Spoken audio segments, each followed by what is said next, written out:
Então, quando o mercado fez essa mudança de mentalidade, de cobrança, o produtor aceitou melhor, tá? Porque a gente se esbarrava muito com esse problema, né? Como que a gente vai fazer aquisição de dados em quantidade e qualidade para poder fazer os nossos modelos de predição, né? Para tentar prever aí como é que vai ser a produtividade da cultura, tentar prever também questões relacionadas à perda de água, né? Eficiência de sistemas, né? Todas as fazendas que eu rodo, todos os lugares que eu estou indo, tem internet. Então, assim, tem fazenda na Bahia que eu já rodei 230 quilômetros de chão, para chegar na fazenda, quase atravessando de um lado no outro.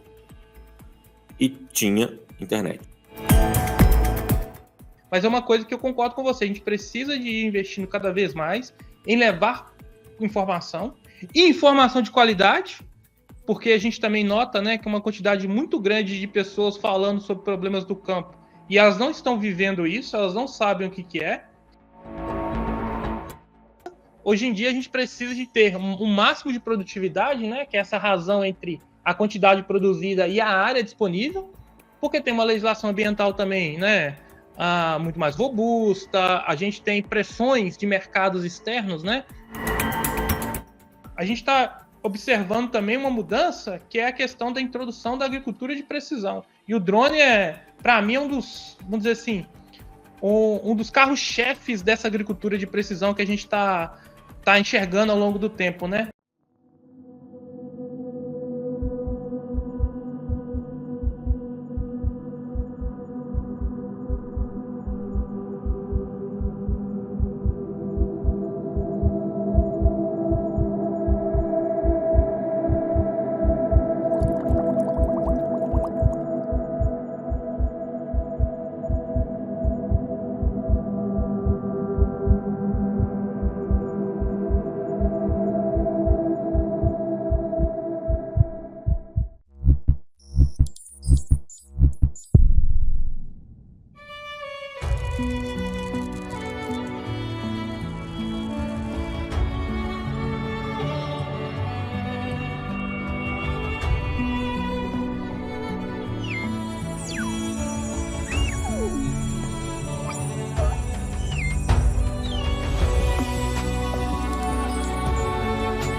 Sejam bem-vindos a mais um episódio do TecnoCast. Hoje, nosso papo é com Enoque Pereira da Silva, engenheiro agrícola ambiental e doutor pela Universidade Federal de Viçosa, CEO da AgroCião, com mais de 15 anos de experiência como consultor em irrigação e modelagem agrícola. Enoque contou pra gente um pouco de como ele tem se dedicado a integrar a ciência, dados e tecnologia na rotina do campo. Nesta conversa, vamos explorar um pouquinho sobre a área de irrigação, sobre as novidades na área rural e até mesmo como a inteligência artificial está sendo aplicada para prever produtividade, otimizar recursos hídricos e transformar a gestão na agricultura. Bem-vindo, Enoque, bem-vindo, Davi. É um prazer recebê-los. E para a gente iniciar esse bate-papo, Enoque, por favor, se apresente, fale um pouco sobre sua trajetória profissional, conte sua história para a gente aqui para quem está acompanhando o TecnoCast. Bom dia a todos que estão acompanhando. Obrigado, Davi, pelo convite, Nara. Bom, vou contar um pouquinho da história, né? Me chamo Enoque e tive oportunidade de fazer a faculdade em Viçosa, né? Na Universidade Federal de Viçosa. E, basicamente, todo o nosso trajeto foi lá, né? Graduação em Engenharia Agrícola, mestrado e doutorado na parte de irrigação, mas o início de irrigação começou um pouco antes, né? Meus pais, quando eu tinha cerca de 7 a 8 anos, adquiriram um pequeno pedaço de terra aqui na região de Janaúba, né?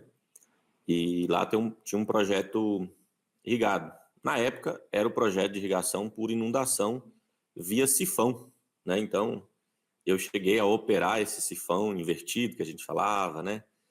Na cultura da banana, em solo argiloso, né? Então, assim, quando foi estudar, eu falei, nossa, como a gente fazia coisa errada. Mas fiz toda a minha trajetória na UFV e depois da parte de estudo, né? Trabalhei como professor durante 14 anos em diversas faculdades particulares da região, e comecei a trabalhar como consultor de irrigação, né? Inclusive o Davi foi a primeira porta aí que abriu, né? Junto com ele a gente começou a fazer os primeiros serviços e desde então não parou, graças a Deus, desde a época de uma antiga loja de irrigação, né? Que a gente começou a fazer. Depois me mudei para Paracatu e aí não parou mais.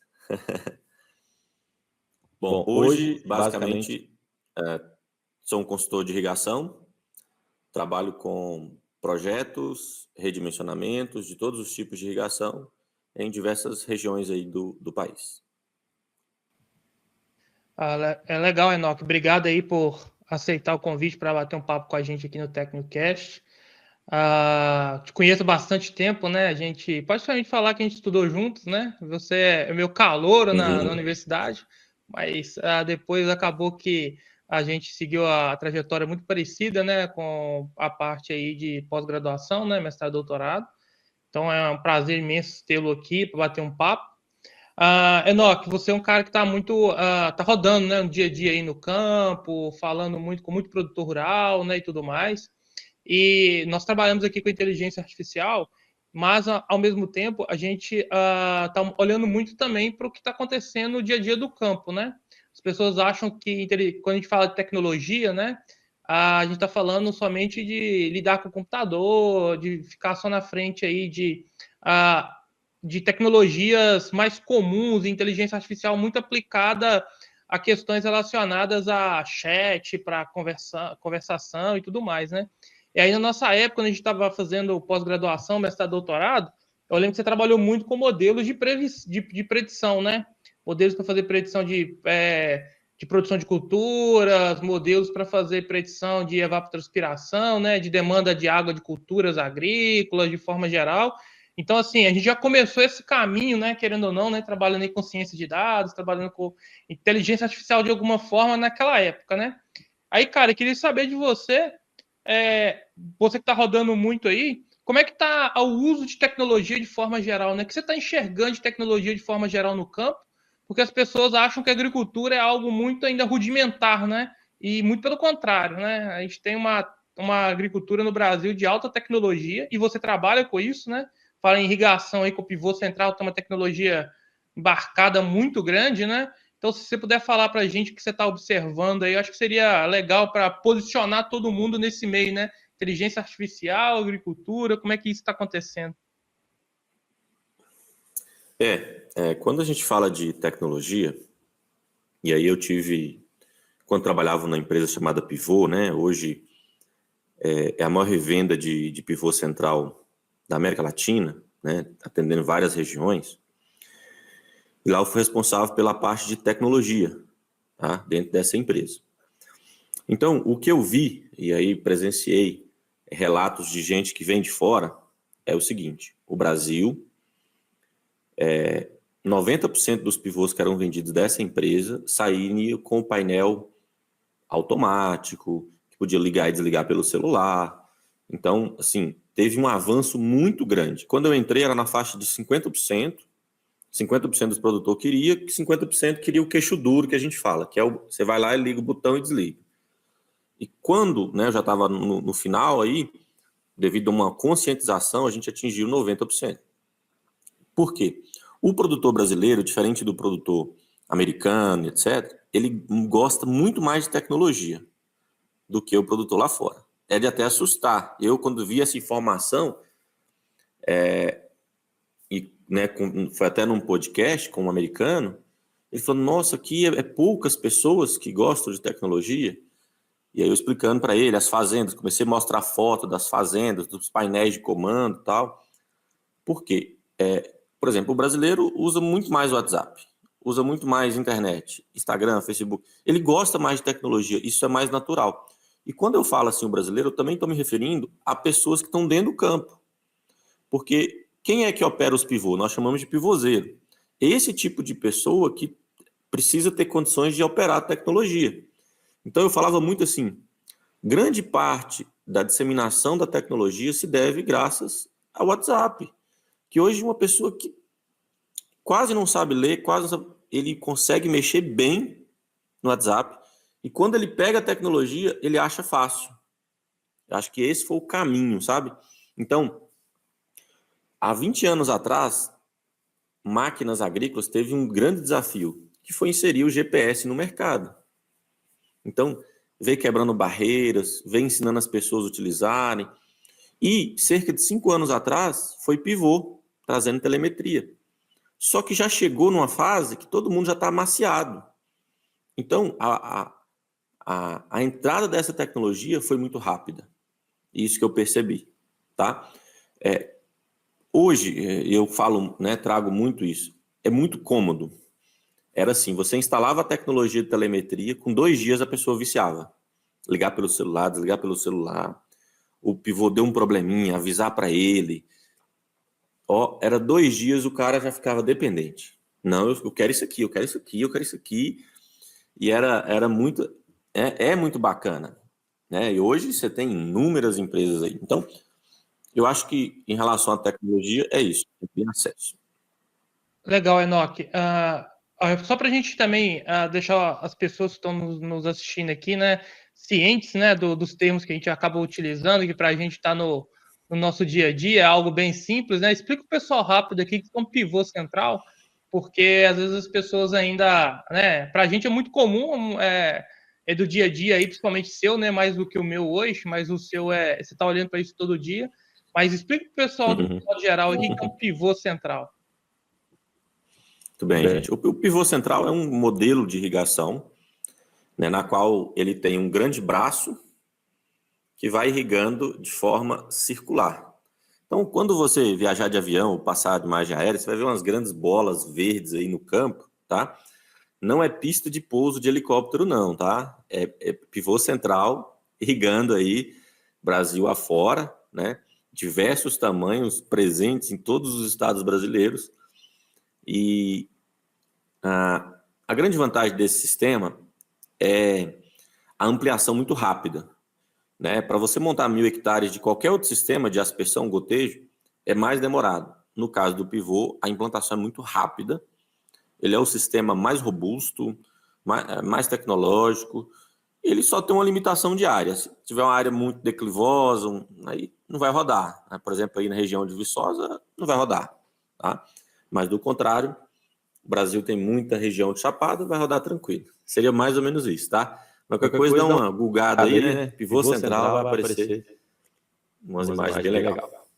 Pessoal que está curioso aí para saber o que é um pivô central, isso que o Enoque falou é uma boa dica, né? Você pega aí o Google Earth lá, pega ali na região de Unai, região Brasília, ali onde tem os Planalto Central, pega algumas regiões ali da Bahia, Barreiras, né? Aquela região de Barreiras ali tem muito, né, Enoque?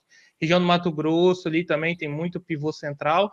Vocês vão ver uns círculos gigantescos, com um tom de verde mais escuro do que o que está em volta dele ali. Aquelas áreas são áreas de irrigação, né? Ou seja, de aplicação de água de forma artificial, o máximo possível tentando imitar o que é uma chuva, né? Para poder suprir demanda hídrica de cultura, né? Então, assim, é uma tecnologia realmente... Tem muita tecnologia embarcada nisso, e, ao mesmo tempo, tem muito espaço ainda para ampliar. E tem um desafio, né, Enoque? A gente trabalha com dados de forma geral para criar modelos de predição, né? Como você também trabalhou com isso. A gente tinha um problema muito... A gente tinha e ainda tem, de forma geral, um problema muito grande, né? Que é, por exemplo, você vai fazer um cálculo, uma estimativa de uma predição de demanda de água para uma cultura agrícola, né? E aí a gente se esbarra numa questão que é disponibilidade e qualidade de dados, né? Então, é algo ainda... Essa questão é algo muito, vamos dizer assim, muito comum e antigo na discussão de forma geral, né? Você vê, o meu doutorado foi feito em 2013, 14, né? O seu também foi mais ou menos na mesma época, e a gente já falava sobre isso lá. Como é que está hoje a aquisição de dados na agricultura? Como é que você está vendo isso? Está tendo uma mudança desse panorama? A gente está tendo maior disponibilidade de dados? Como que você está enxergando isso e está vivenciando isso no dia a dia, né? Dificultador de forma geral? Então, Davi, houve uma mudança muito maior em relação à mentalidade do produtor. Você rodava tempos atrás, você não achava estação meteorológica. Pluviômetro, você mal achava um na sede. Era assim, muito ao acaso.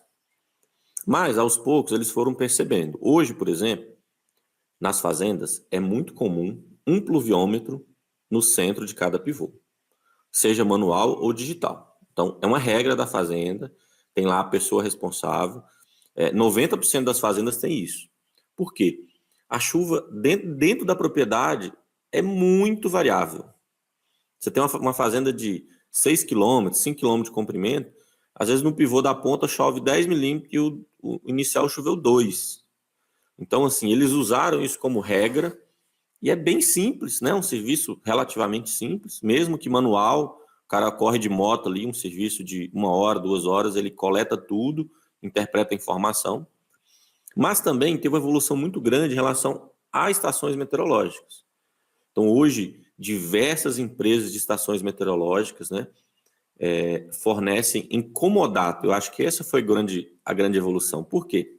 O produtor, ele quer o serviço, ele não quer o problema. Então, você chegar para ele e falar assim, ó, tá aqui a minha estação, custa 50 mil reais, toma aí, o problema é seu agora. Não. Ele prefere pagar 2 mil por mês, por exemplo, e ter o resultado, ter a informação. Então, quando o mercado fez essa mudança de mentalidade, de cobrança, o produtor aceitou melhor. Tá? Então, também foi uma evolução do lado de cá, de entender a dor do produtor.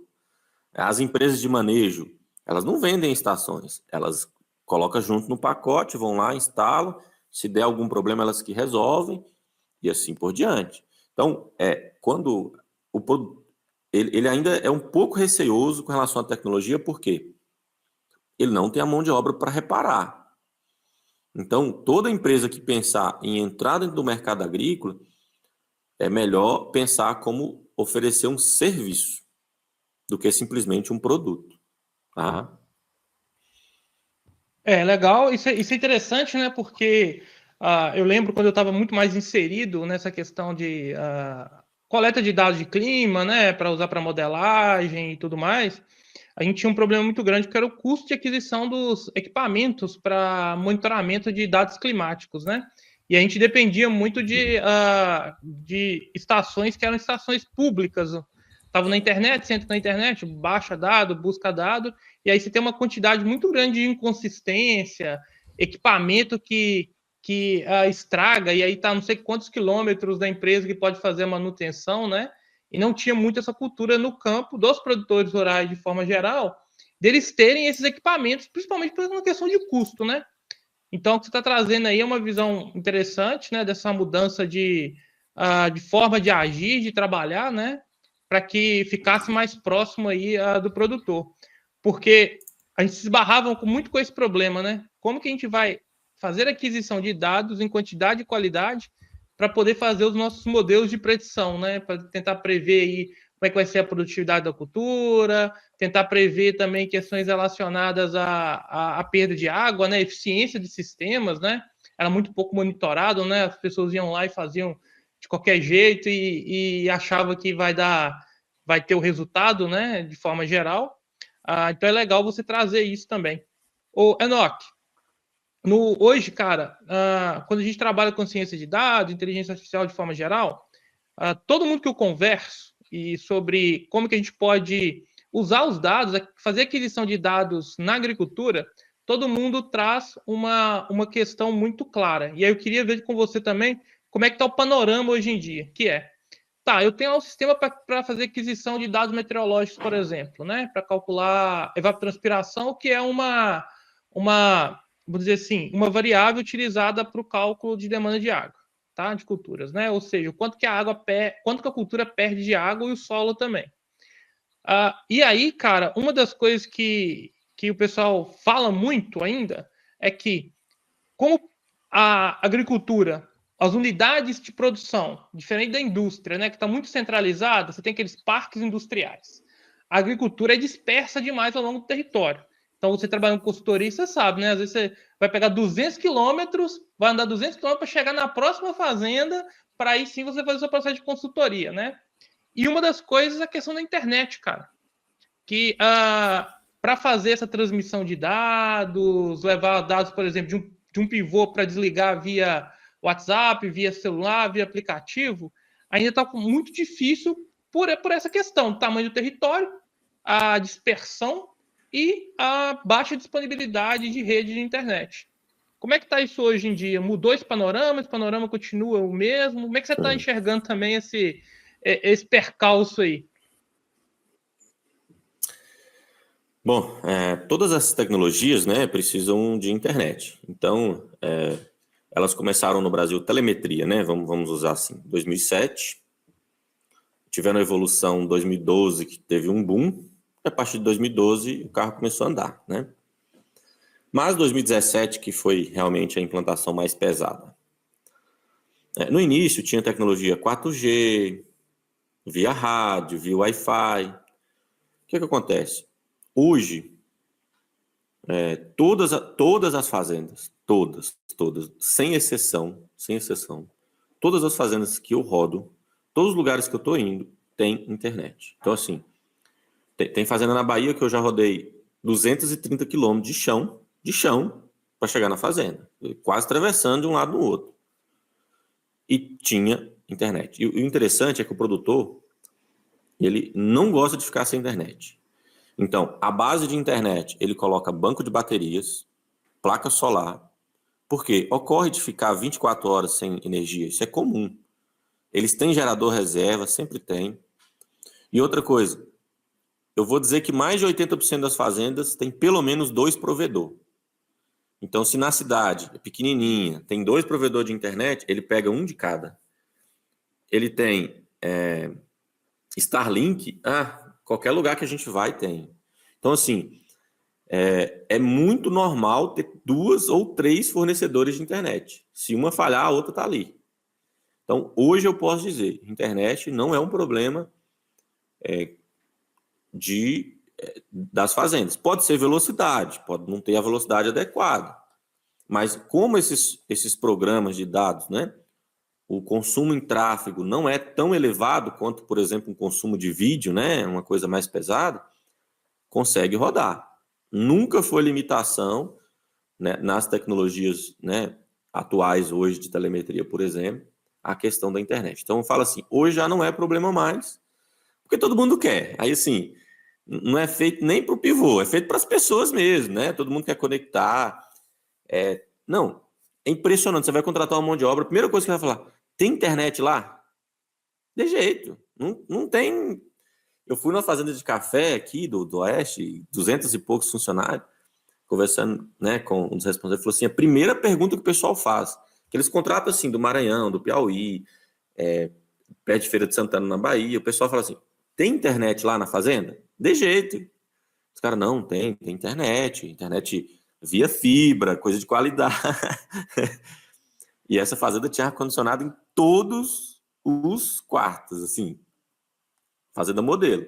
Mas a pergunta era sobre internet. Agora, Davi, uma coisa muito preocupante, né, que eu sempre tenho trazido é o seguinte, é a questão da nossa mão de obra, é quem vai operar os sistemas. Eu acompanhei de perto o norte do Goiás, São Miguel do Araguaia, Britânia, são regiões dominadas pela pecuária. Em 2019 para cá, teve uma crescente muito grande de pivô, mas assim, produtor que chegava e colocava 20, 30, 40, fazendas imensas colocando irrigação. Então, uma região que não tinha mão de obra. E os primeiros 3, 4 anos, eles sofrem demais, porque não tem ninguém tem conhecimento, uma coisa simples, ninguém sabe resolver. Então, regiões novas precisam desse suporte, né? as pessoas não estão acostumadas a fazer curso, não têm acesso às informações, né? Então, quando a gente fala assim de inteligência artificial, também poderia ser nesse sentido, né? Como se fosse um professor online ali, né? Que a pessoa perguntasse alguma coisa, olha, o pivô estragou isso aqui, o que eu posso fazer?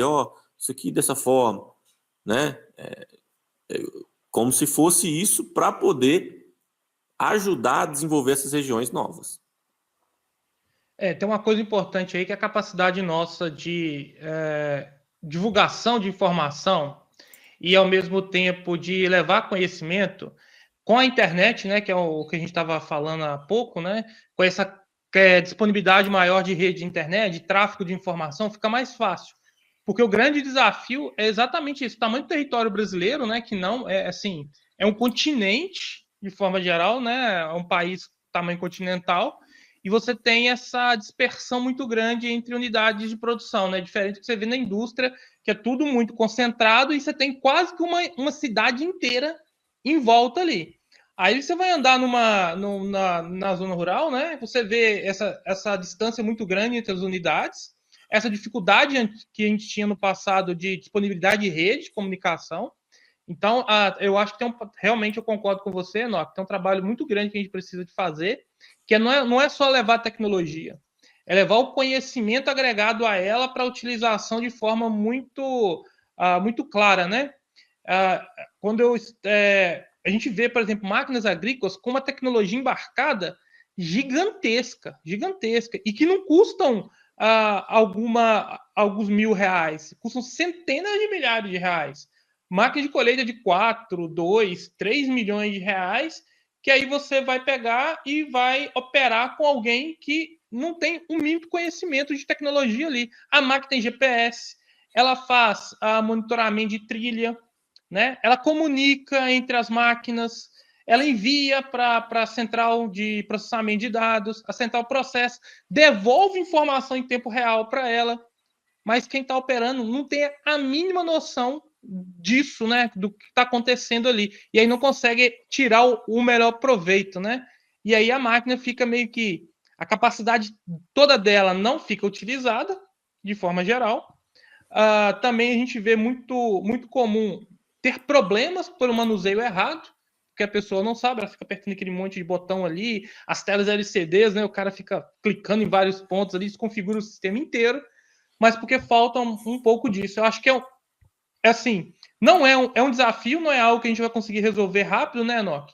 Mas é uma coisa que eu concordo com você. A gente precisa de ir investindo cada vez mais em levar informação, e informação de qualidade, porque a gente também nota, né, que uma quantidade muito grande de pessoas falando sobre problemas do campo, e elas não estão vivendo isso, elas não sabem o que é. As pessoas acham ainda que a agricultura é muito atrasada tecnologicamente, e não é, muito pelo contrário, né? Você está trazendo essa visão aqui claramente para todos nós. E o que a gente precisa é realmente fazer com que o conhecimento, até básico, chegue de forma mais rápida. E agora a gente tem... O nosso problema está todo mundo muito disperso. Agora, qualquer lugar do mundo se comunica com qualquer lugar do mundo numa fração de segundos, né? E antes, por que a gente não conseguia fazer? Faltava o que a gente falou, que era a rede, a internet chegando. E já não é mais o problema. Starlink está aí para praticamente resolver, né? A gente acaba usando Starlink de forma errada na cidade, mas ela foi feita exatamente para resolver esse problema que a gente está falando aqui, que é a dispersão ao longo do território, né? Da falta da internet. Aí, Enoque, cara, tem uma coisa que veio... Inteligência artificial, quando a gente fala de forma geral, a maioria do público que não está envolvido no mundo, não está se conectando a isso, imagina com algo de outro mundo, né? Algo extremamente complexo, algo extremamente fora de uma distância muito grande.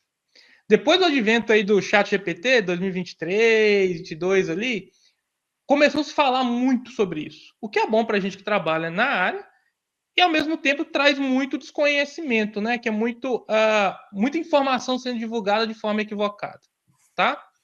E aí, Enoque, no campo, a gente já trabalhava há muito tempo, né?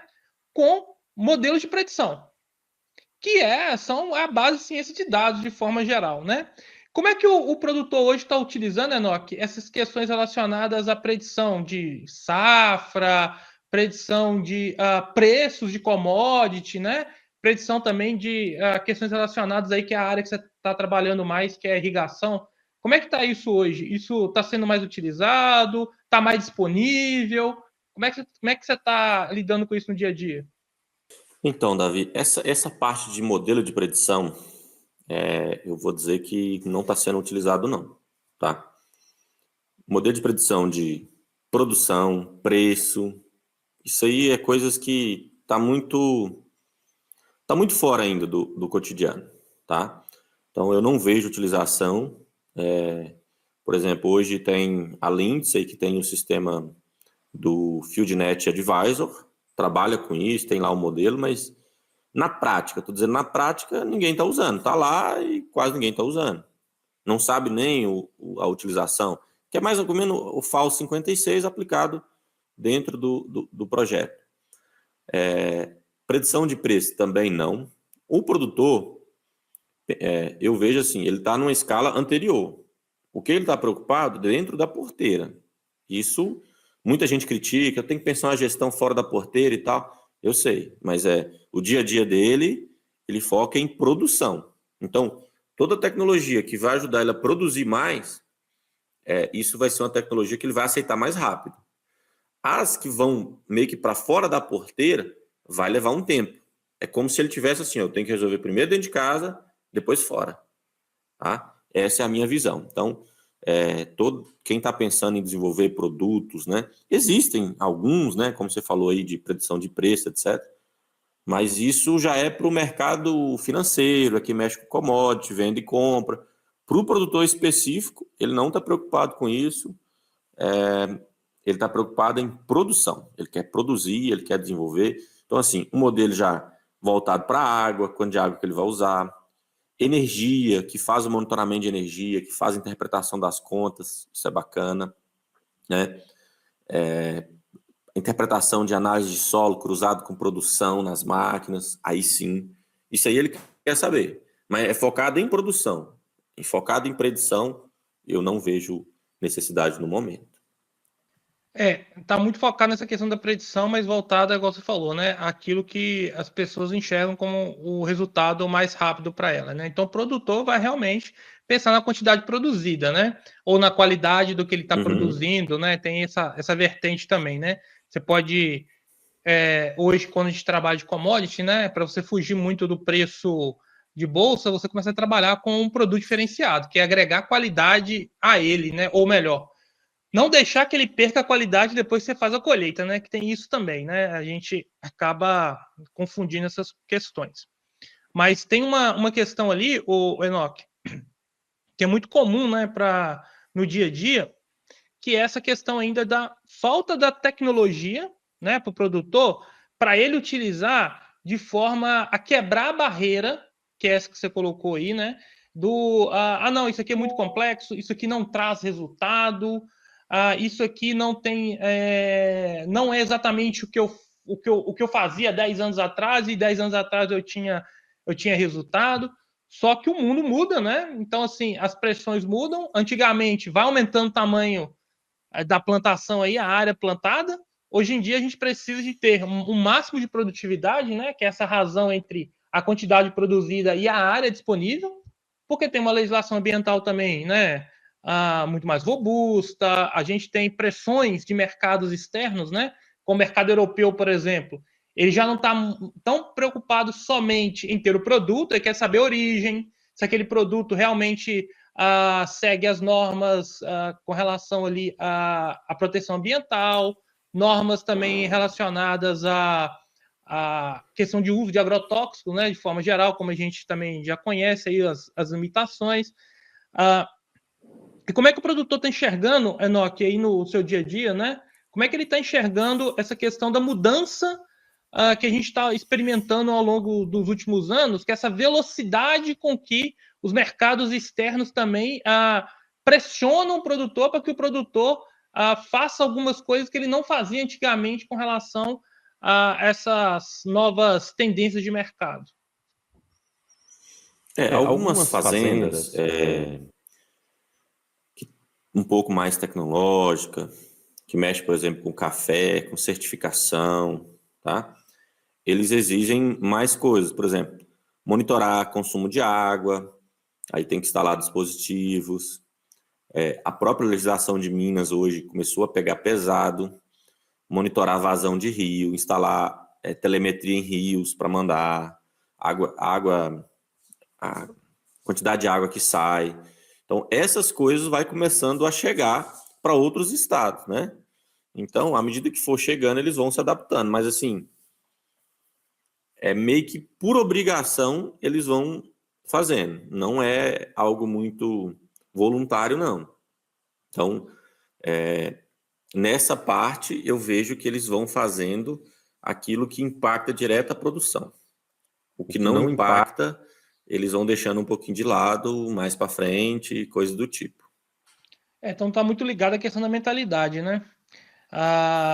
Do conhecimento mesmo, né? Do quanto que aquilo pode realmente trazer para eles, né? O ganho real e a capacidade nossa técnica, né? De demonstrar isso também, né? Não vai ser só com discurso, essas coisas não é só como, tá todo mundo utilizando, vai lá e usa também. Não é assim que as coisas funcionam, né? Tá aqui a tecnologia, vamos lá, vou te mostrar como é que ela funciona e melhor do que isso, vou mostrar o ganho que você vai ter com ela. Que a partir daí que né, a gente consegue fazer as mudanças de forma geral, né? Tem alguma questão no campo ainda, Enoque, que você enxerga que a gente, além dessa questão do conhecimento, né, que é algo que até transcende o campo, né? Não estamos falando de forma geral, mas no campo isso fica muito mais latente, porque é uma mão de obra, vamos dizer assim, com menor acesso à escolaridade regular, né? Que a gente está acostumado, tem muito mais dificuldade para poder acessar uma escola. Então é só a gente conversar com os pais, os avós da gente, né? Que vão contar. Eu pegava para ir para a escola, eu atravessava 4 rios, pegava 2 balsas, montava nas costas um cabrito, né? Aí sim eu chegava lá na escola e hoje, né? Tá tudo muito fácil. Mas tem alguma mudança aí que é a questão da sucessão familiar, né, no campo, né? Que são os jovens chegando também com uma mentalidade um pouco diferente, né? Como você falou, né? Hoje já perguntam se tem internet nas fazendas para poder fazer o trabalho. Como é que está esse trabalho de sucessão no campo hoje? Porque eu acredito que é esse público, né, que vai realmente estar mais perto da tecnologia e vai conseguir fazer essa mudança paulatina também, que não é de uma hora para outra, né? Essa mudança no uso mais frequente de inteligência artificial, enfim, de qualquer outra tecnologia que a gente tenha disponível aí. Bom, Navi, quando a gente fala de pivô, o pivô foi lá desenvolvido em 86, por aí, aquela treliça de aço, 2 rodas, um motorzinho, moto redutor. Isso praticamente não mudou. Caixinha elétrica, um ou outro componente foi adicionado, mas a ideia original permaneceu a mesma coisa, a mesma quantidade de fios, a mesma quantidade de comandos. Somente o painel que ele foi mudado. O painel central... Enoque, te interrompendo, mas foi uma coisa interessante, né? Quando a gente estava na graduação, não sei se você lembra, né? Quando a gente fazia uma disciplina chamada projeto de irrigação, a gente projetava todo o sistema, né? Chegava na parte do pivô central, falava, não, isso aí você não projeta, não, isso aí já é tudo mais ou menos igual, você só vai lá na loja e fala assim, eu quero para tantos hectares e tal, já tem tudo pronto, vai chegar e já vai colocar, né? Então, assim, até a gente mesmo que era técnico na época já era meio que ensinado de que não precisa de mudar muito o status quo que está aí, não, né? Você já está funcionando muito bem, não põe a mão nisso, né? Exatamente. Então, assim, a parte de aço, né? Ela é a mesma. Na verdade, ela só ficou mais fina, mais leve, enfim. Menos durável também, mas enfim, o mercado absorveu isso. Só que a parte de tecnologia foi que realmente alterou bastante. O que a gente percebeu? Novas gerações, eles vão comprar o pivô, eles nem olham o restante. Eles vão olhar ali o painel, o que o painel tá? É touchscreen? Como é que é? Qual o comando que eu tenho? Como é que é o celular? Aí você chegava, quer dizer, você fazia a venda do pivô mostrando o celular. O aplicativo, chegava pro cara, segura aí, liga o pivô. Ele olhava assim, aqui. Aí o pivô ligava. Ele, ué, que trem fácil. Aí aquilo enchia os olhos, né? Então hoje as empresas, todas elas, vendem mais a tecnologia do que o restante dos equipamentos, tá? Por conta dessa mudança da geração. A geração Z aí é altamente ávida da tecnologia, quer saber do trem mais moderno, tanto máquina quanto drone, quanto... Você vê, drone foi um exemplo, né? Uma tecnologia de pouco volume de aplicação, quer dizer, a capacidade produtiva é bem menor do que as outras máquinas, porém o uso de tecnologia torna a aplicação do produto muito rentável, né? E às vezes, por exemplo, encontrei semana passada um amigo meu, é produtor rural, é veterinário, começou a mexer com drone na agricultura, mudou. Aí ele leva 2 drones, para no local, decola um drone, o drone vai fazer o serviço sozinho, ele prepara o outro, decola, o outro chega, ele prepara, ele sozinho, comandando 2 drones, aplicando até 100 hectares no dia, porque o volume de caldo do produto era bem baixinho e tal. Então, assim, revolucionário, né? Para quem não conhece a questão relativa à aplicação de agrotóxicos, né? O pessoal às vezes chama de defensiva agrícola também, né? Aí vai depender da nomenclatura. Eu fico brincando, para mim tanto faz o nome, né? A questão é o que está relacionado à tecnologia por trás. Mas quando a gente aplica o que a gente chama de, né? A legislação chama de agrotóxico, então vamos tratar assim. De agrotóxico, a gente tem uma questão bem complexa, que é altamente, a maioria deles, né, é altamente perigoso, nocivo para a saúde humana, mas quando a gente está trabalhando também com monocultura, que é essa plantação de uma única cultura numa grande área, a gente perde diversidade biológica de forma geral. Então, se você perde diversidade biológica, você perde também a capacidade de ter, por exemplo, a doença e um fator que vai anular aquela doença, né? Você tem ali o que a gente chama de controle biológico, que também é uma prática comum na agricultura e vem crescendo ao longo do tempo. Mas tinha um problema muito específico, que você ia lá, aplicava o agrotóxico e tinha um tempo de reentrada na área. Você não podia entrar na área fora, né? Teoricamente, todo mundo segue todos esses preceitos, você tem um risco menor à saúde de forma geral.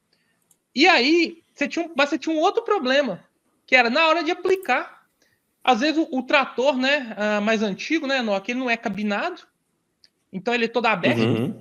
Então vai o aplicador na frente, geralmente, vai uma máquina atrás aplicando o produto químico, extremamente tóxico, dependendo da situação.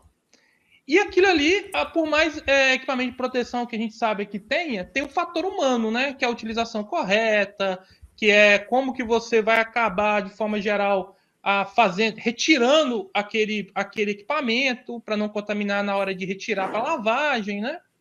E aí, cara, o drone ele trouxe também uma vantagem competitiva nesse sentido, porque você aplica à distância, você não entra na área. Exatamente. Então, assim, aí só para o pessoal entender, né? Geralmente você via um trator muito grande, com um tanque muito grande atrás, fazendo aplicação na área. Então, aquilo ali, o cara recarregava aquele tanque uma vez ali, a cada 3 horas, 2 horas de trabalho, dependendo do tamanho da máquina que ele tinha, a área que ele ia aplicar. Hoje, com drone, você pega aí volumes muito pequenos, você desperdiça menos produto, esse é um fator econômico, ambiental também, porque você usa menos água, né, para poder fazer a aplicação, e você faz uma aplicação que você pode pegar um drone hoje e passar para ele as coordenadas dos pontos exatos que você tem ali a maior concentração de uma doença na cultura, ele vai naquele ponto e aplica, você vai coordenando ele ali, né, e vai no ponto exatamente e aplica. Isso faz com que você gaste menos e pare de aplicar em áreas que você não precisava aplicar. Mas como é que você ia fazer isso com um trator muito grande e com um tanque muito grande andando numa área? Não dá para fazer aplicação de precisão, né? Então, a gente está observando também uma mudança, que é a questão da introdução da agricultura de precisão. E o drone para mim, um dos, vamos dizer assim, um dos carros-chefes dessa agricultura de precisão que a gente está enxergando ao longo do tempo, né? É mapear, é fazer mapas, dizer que naquele ponto ali você tem uma característica específica, você tem uma doença específica, aí o drone vai lá e faz o trabalho dele, né? Então, hoje em dia, o pessoal está usando muito o drone, então é isso que você está vendo, Enoque, no dia a dia? Sim, né? Veja bem, um tempo atrás o pessoal quis utilizar o pivô para a coleta de informações da lavoura. E estão testando, né? A Vale, na verdade, está fazendo esse teste. Eu lembro que quando a gente estudava, o Glaucio, que fazia doutorado junto com a gente, ele estava tentando implementar isso. Então, assim, eu vejo, é impressionante, né? Aquilo que a gente estudava estava lá bem no início, hoje está se tornando real. Mas o pivô ele tem uma dificuldade, que é o tempo de giro, né? O pivô aplica, ele irriga à noite, então a obtenção da imagem é um pouco mais difícil, tá? Agora, o drone não. O drone, quer dizer, tem uma imagem, né, em um local só, porque o pivô você teria que colocar câmeras ao longo do pivô, velocidades diferentes, é um pouco mais complicado, é por isso que não foi para frente ainda. Mas o drone, além de aplicar, ele coleta informações para trabalhar. Enoque, por que o drone foi tão para frente? Porque ele é barato. A gente falou, pô, Enoque, barato, 150, 180, 200 mil, comparado a outra máquina. Então, comparado, né? A gente chamava de parrudão, como é que era o nome daqueles os pulverizadores, né? Que custam 1 milhão, 800 mil, 900 mil reais. Então, o produtor, ele preferiu, né? Não elimina o outro, não elimina. Mas ele conseguiu comprar com muita facilidade porque é bem barato. A única preocupação dele é a mão de obra. Essa é a preocupação deles. Quem vai operar isso? Mas, numa propriedade rural hoje, você precisa de pessoas bem tecnológicas, que é a geração Z. A pessoa pode criticar, falar, meninada nova, não aguenta mais o tranco, mas também é os caras tecnológicos, tem que ter. Então, você tem que ter lá um técnico agrícola, tem que ter uma pessoa mais jovial que vai rodar isso aí. É aquele negócio, né? Toda geração, toda mudança geracional, ela tem os pontos negativos e os pontos positivos dela, né? Então, dessa geração que a gente tem um ponto positivo, que eles são muito mais tecnológicos, muito mais abertos à adoção de tecnologia, né? Já nasceram nesse mundo tecnológico, né? De forma geral. Quando eu dava aula também nessa área de máquinas agrícolas, Enoque, a gente ia explicar lá aração, gradeamento, que nada mais é que um monte de material metálico com peso muito grande para quebrar a estrutura do solo. Hoje em dia é agricultura de precisão, né? A gente está falando ali de reconhecimento de doenças e pragas de forma muito mais fácil. Hoje esse aparelhinho aqui, né, que é o celular, ele também todo mundo tem no campo também, onde você vai, todo mundo tem o seu smartphone, de forma geral, e ficou muito mais fácil. O cara vai ali, tira uma foto, reconhece uma doença, tira uma foto, reconhece uma praga, ele vai ali, né, por exemplo, e consegue buscar dados de clima muito mais fácil, né, que a gente tinha lá anos atrás. E, enfim, tudo isso porque a gente tem um problema também muito, muito característico da agricultura, que não tem na indústria, não tem no serviço, né, que é depender do clima para a produção. Você tem um risco da operação de forma geral da agricultura, que você não controla hoje, né? Hoje o clima está fechado, o clima está aberto, você precisava que chovesse, não chove, a gente resolve com irrigação, né? Todo mundo aí que tem um jardinzinho, vai lá com a mangueira ali e fica fazendo molhação, né? Que não é irrigação, né, Enoque? Fala assim, tô irrigando aqui, não. Você não tá irrigando, não, você tá fazendo molhação. Irrigação é outra coisa. Aí a pessoa vai lá, molha ali, né, o jardim para repor a quantidade de água. Mas tem uma questão que é essa dependência do clima, dependência de fatores externos que o produtor não controla. E o que eu enxergo é que a tecnologia é algo que vai cada vez mais ajudar o produtor a diminuir esse risco que ele tem. Porque ele consegue enxergar um pouco mais à frente, hoje, com uma assertividade muito maior que a gente tinha anos atrás, qual é o comportamento do clima e ele pode, por exemplo, fazer alguma atividade anterior para evitar que aquilo tenha vamos dizer assim, um peso muito grande, né? Quando é possível? Às vezes não é possível, não dá tempo, às vezes você não tem ainda a tecnologia disponível ou não tem o que fazer mesmo, né? Está passando por uma época de queda de temperatura na região sudeste do Brasil, né? Quedas de temperatura assim bem claras, né? Tem regiões que não tinha problema com geadas, E hoje tem problema com a geada, que não tem muito o que fazer. Vai queimar a cultura, ele vai perder a área mesmo, né? A gente estava fazendo um modelo aqui, Enoque, de predição de produção de uva, cara. E aí a gente viu que no ano de 2016, na região sul, que é a principal produtora brasileira de uvas, né? Você tinha uma queda, teve uma queda muito grande na produção. Aí a gente foi investigar, cara. Na que a gente foi investigar, a gente viu o quê? Fator climático. Problema relacionado ali a um excesso de precipitação de chuva, né? Que teve alagamento, perda de lavoura, muito granizo, caiu. Então, aí é ataque mecânico e severo demais a cultura, não tem o que fazer para recuperar, né? E mas depois voltou ao normal e a predição de safra de 2025 da uva, por exemplo, é recorde, mais de 700 milhões aí na região sul. Então, algo assim, muito acima, 25% a 24% que a gente tinha da média histórica, né?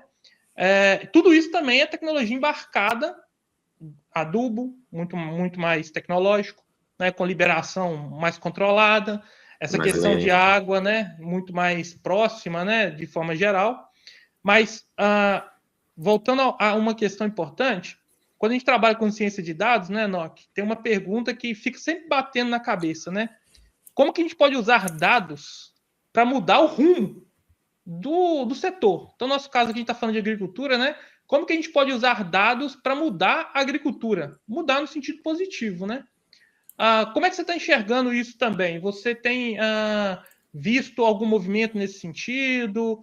Você já falou muito, a gente falou aqui muito das questões, né, que não ajudam tanto no campo, né? A questão de mentalidade, a questão de problema com a internet, mas a gente precisa dar esse passo, né? Como que você acha que isso vai acontecer? O que você tem de dica para dar para a gente aí com relação a isso, um chamamento aos produtores, enfim. Fique aí à vontade para expor a sua visão também. Davi, o produtor ele é muito ligado à parte financeira de retorno rápido. Então, eu preciso pegar as dores e traduzir isso de forma financeira. Por exemplo, parte de energia, né? A parte de energia hoje é um grande gargalo no produtor. A maioria não conhece a legislação como um todo. As concessionárias cobram abusivamente. Erros que elas concessionárias têm, se você não acionar, você não recebe. Por exemplo, desconto de ICMS, fator energia reativa. Então, assim, o que precisaria? Um analisador de energia instalado na propriedade, coletando em tempo real, e uma inteligência artificial fazendo essa interpretação. Ou inteligência artificial, pegar as contas antigas, fazer uma varredura e passar ali o resultado. Isso hoje é feito de forma manual, tem empresas que fazem isso, mas assim, isso eu vejo que seria um grande gargalo, porque são volumes elevados financeiramente. Então, esse seria um ponto a se atacar. Energia na agricultura, conta de energia e esses outros parâmetros. Tá? O outro parâmetro porque apesar da gente gostar da água, querer que irriga menos ambientalmente, mas financeiramente o valor gasto na aplicação de água ele é pequeno, entendeu? Então, por que GPS, por que trator evoluiu mais? Porque o valor financeiro de uma aplicação errada de defensivos, ele é muito mais caro que o valor de uma aplicação errada de água. E ponto final. Então, o produtor é muito racional e as tecnologias crescem de forma muito racional, né? Não é porque é o mais bonitinho, não. É porque financeiramente dá mais resultado. Então, eu ficaria nessas duas partes. Energia e defensivos agrícolas. Isso aí é excepcional. Quando a gente fala de KPIs, né, na indústria, na área de serviços, a gente fala assim, né, todo mundo olha para quando você vai aplicar um projeto, seja inteligência artificial ou qualquer outro projeto, todo mundo fica falando assim, tem que olhar para o ROI, que é o retorno sobre investimento, né? Cara, se tem alguém no mundo que olha para o ROI no dia -1, nem no dia 0, é o produtor rural, cara. Esse cara aí só faz algo que ele tem uma confiança muito grande que vai trazer para ele retorno financeiro. Senão ele não investe. Por quê? Primeiro, ele tem geralmente, diferente de outros setores, né, Enoque? Até é legal a gente falar isso para as pessoas, né?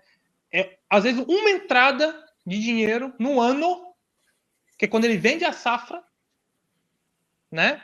E ele tem gasto ao longo do ano inteiro, então ele tem uma entrada. Se ele não controlar muito bem a entrada e a saída, principalmente a saída, o gasto dele, ele quebra porque tem mês que ele vai achar que ele está milionário, trilionário, e no outro mês as coisas continuam chegando. E ele teve uma entrada só no ano.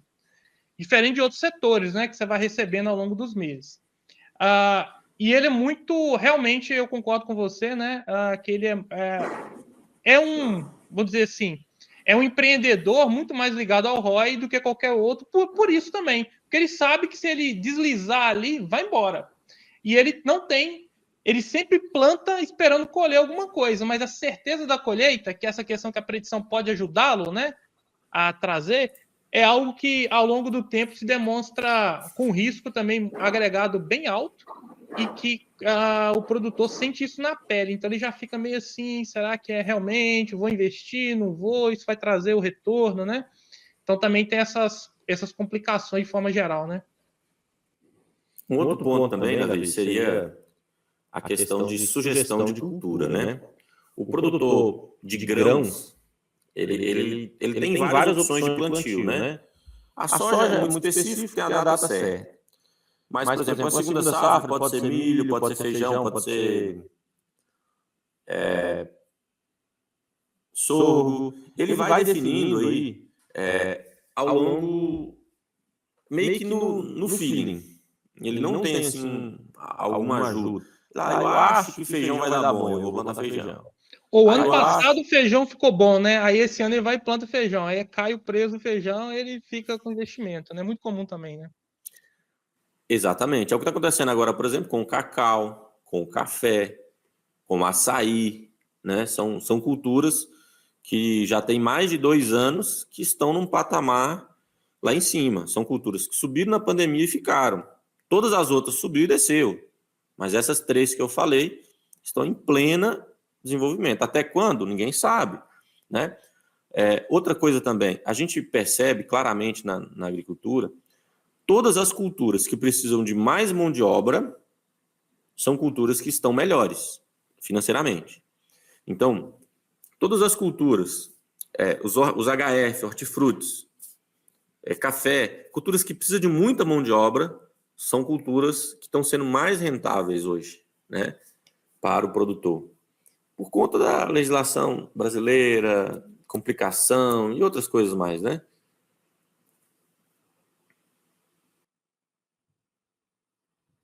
Enoque, e no seu dia a dia, assim, até para adoção assim, das consultorias que você presta, quais seriam os principais desafios no seu dia a dia? O que você percebe, assim?